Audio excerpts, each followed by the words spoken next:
अस्सलाम वालेकुम। शोबिज़ गुरु में खुश आमदेद। मैं हूं आपका मेज़बान सिकंदर दरवेश।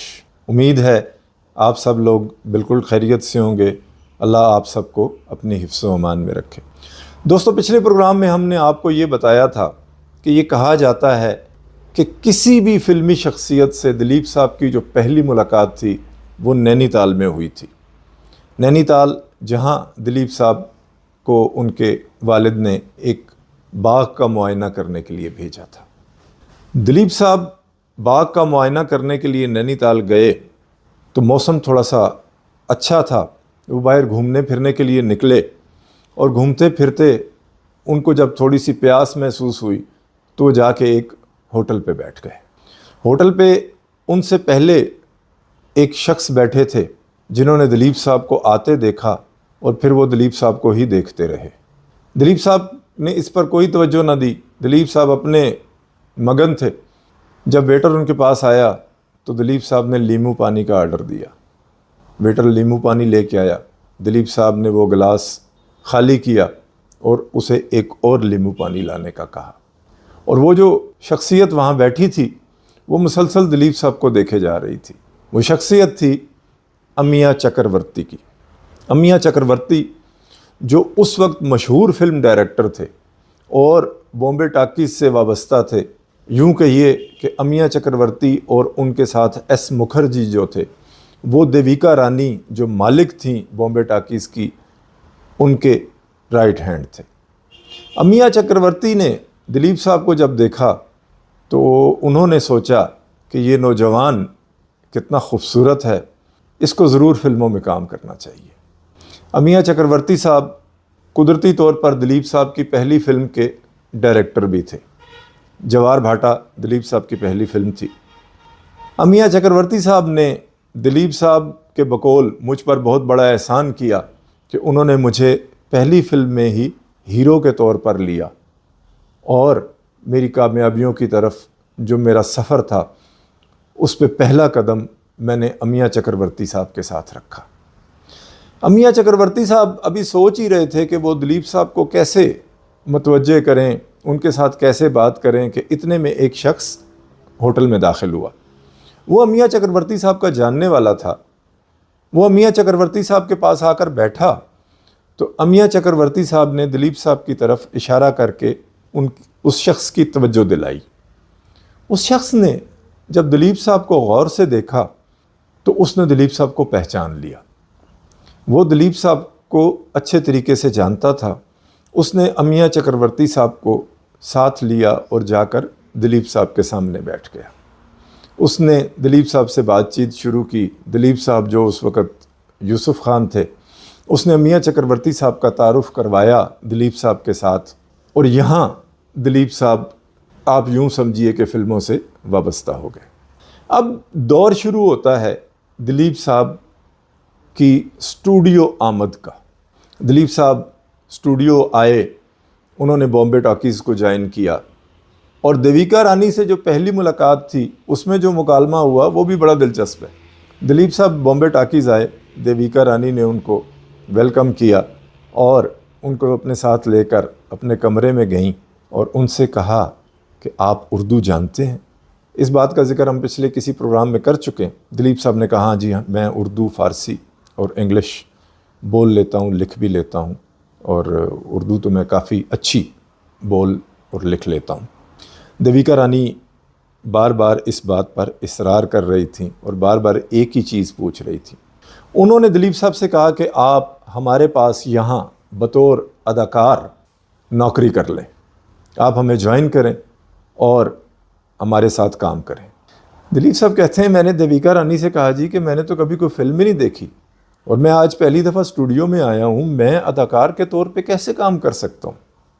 तो देविका रानी ने कहा कि तुमने फलों का कारोबार करना कहाँ से सीखा, क्योंकि दिलीप साहब अपने बारे में सब कुछ बता चुके थे। अमिया चक्रवर्ती साहब भी बैठे हुए थे उस वक़्त उस मीटिंग में। तो दिलीप साहब ने कहा कि मैं वो काम कुछ सीख चुका हूँ, कुछ सीख रहा हूँ। तो देविका रानी ने कहा कि जब फलों का कारोबार करने की दर्द-ए-सरी तुम मोल ले रहे हो तो अदाकारी उसके मुकाबले में कोई ऐसा मुश्किल काम नहीं है। जिस तरह तुमने वो काम सीखा है इस तरह तुम ये काम भी सीख जाओगे और हम तुम्हें ये काम सिखाएंगे। दिलीप साहब कहते हैं उस पहली मीटिंग के बाद मुझे देविका रानी अपने साथ स्टूडियो घुमाने लेकर चली गई। स्टूडियो कई एकड़ पर मोहित था और देविका रानी का दफ्तर नहीं लगता था, ऐसे पता चलता था कि ये कोई बंगला है।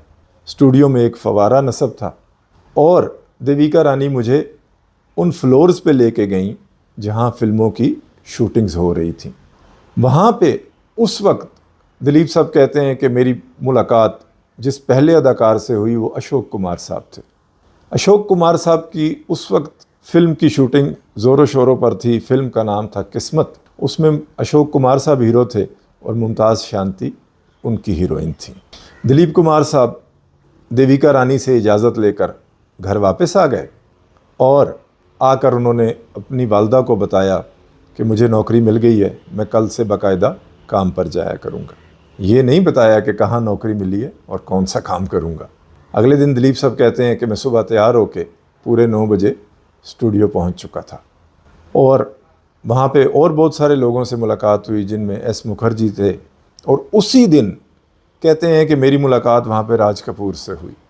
राज कपूर ने मुझे देखा, बड़ा हैरान हुआ क्योंकि वो उस यूसुफ को जानता था जो किसी खातून से बात ही नहीं कर सकता था, जो बड़ा कम गो था, जो बड़ा शर्मीला था। तो राज कपूर ने कहा कि तुम यहाँ क्या कर रहे हो? तो दिलीप साहब ने उसे बताया कि मैंने यहाँ बतौर अदाकार नौकरी कर ली है।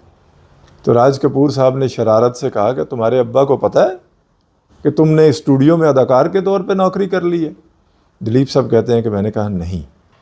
और दिलीप साहब के दिल से आवाज़ आई कि अल्लाह करे राज भी किसी को ये बात ना बताए।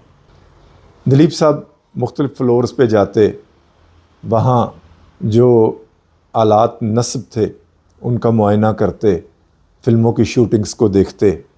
देविका रानी इस बात को बहुत ज़्यादा अहमियत देती कि दिलीप साहब फिल्म की शूटिंग के वक्त वहाँ मौजूद रहें, बगौर मुतालिया करें, देखें, ऑब्ज़र्व करें कि कौन क्या काम कर रहा है, कैसे काम कर रहा है, ताकि वो भी आगे चलकर उनके इदारे के लिए कारामद साबित हो सके।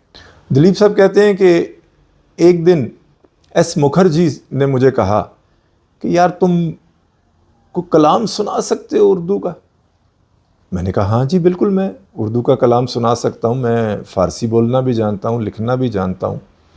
तो उन्होंने कहा अच्छा ठीक है, चलो आओ अशोक के पास चलते हैं। अशोक कुमार उस वक्त वहाँ मौजूद थे। दिलीप साहब कहते हैं कि एस मुखर्जी मुझे लेके अशोक साहब के पास आए और अशोक साहब को लेके हम बाहर लॉन में चले गए। लॉन में बैठकर मुझे एस मुखर्जी ने कहा कि चलो यार यूसुफ सुनाओ, तुम कलाम सुनाओ। दिलीप साहब कहते हैं कि मैंने उनको वो कलाम उर्दू का सुनाना शुरू किया जो मैं अपने भाई अयूब को उनकी बीमारी के दिनों में सुनाया करता था। अयूब साहब घोड़े से गिरे थे और उनकी रीढ़ की हड्डी में कुछ पेचीदगियाँ ऐसी हो गई थी कि जिनकी वजह से वो काफ़ी लंबे अरसे तक बिस्तर पे रहे थे। तो दिलीप साहब से वो चूँकि 1.5 ही बड़े थे, तो दिलीप साहब कहते हैं कि मेरी उनके साथ बहुत ज़्यादा याद अल्लाह थी, बहुत वाबस्तगी थी मेरी उनसे, बिल्कुल हम भाइयों से ज़्यादा दोस्तों की तरह थे। तो दिलीप साहब ने वही कलाम एस मुखर्जी को और अशोक कुमार साहब को सुनाया। एस मुखर्जी बहुत मुतासिर हुए और उन्होंने कहा कि यार यूसुफ, तुम्हें जितने भी हमारे लिखारी हैं उनके पास जाकर बैठना चाहिए, उनको तुम्हारी ज़रूरत है, क्योंकि वो सब बंगाली हैं और उर्दू बोलना और लिखना वो नहीं जानते। तुम्हारी मौजूदगी उनके लिए किसी नेमत से कम नहीं होगी।